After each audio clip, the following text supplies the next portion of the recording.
Our final exercise with Apache Spark and MLlib is gonna be about from frequency inverse document frequency.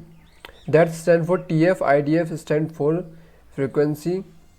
As usual, it sounds complicated, but it's not as complicated as it sounds.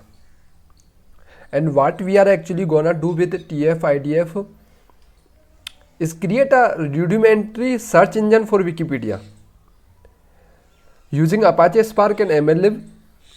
How awesome is that? So let's get started.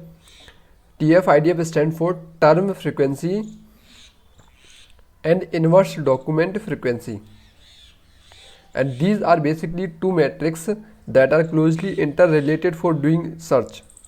They figure out the relevancy of given word to a document given a larger body of documents. So for example, every article in Wikipedia might have a term frequency associated with it. Every page on the internet could have a term frequency associated with it. For every word that appears in that document, it sounds fancy, but as you will see, it's a fairly simple concept. All term frequency means is how often a given word occurs in a given document. So within one web page, within one Wikipedia article, within one whatever, how common is given word within that document? What is the ratio of that word's occurrence rate? And throughout all the words in that document, that's it. That's all term frequency is. Document frequency, same idea. Named a little bit confusing, but all it is the frequency of that word across the entire corpus of documents. So how often does this word occur throughout all of the documents that I have, all of the web pages, all of the articles on Wikipedia? Okay.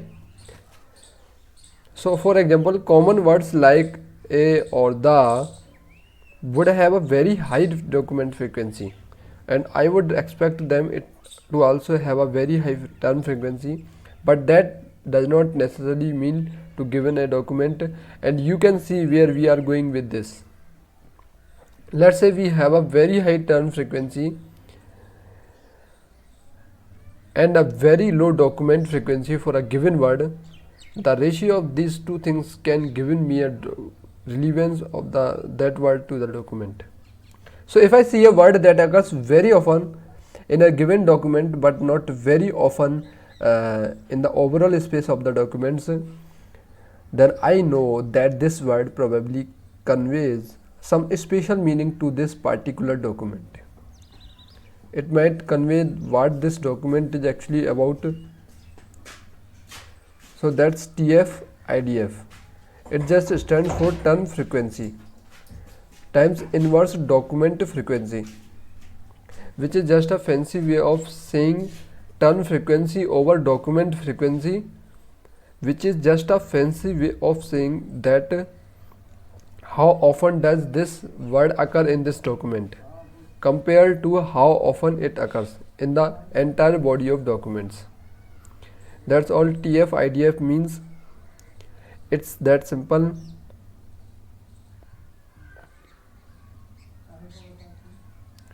So in practice, there are a few little nonsenses to how we use this.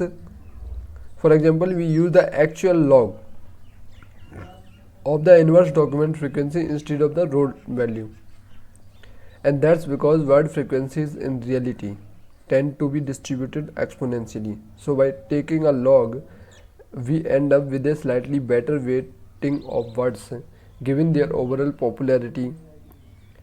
And there are some limitations to this approach, obviously. One is that we basically assume a document is nothing more than a bag of full words. We assume there are no relationships between the words themselves, and obviously that's not always the case. And actually parsing them out can be a good part of the work, because you have to deal with things like synonyms and various tenses of words, abbreviations, capitalizations, misspellings.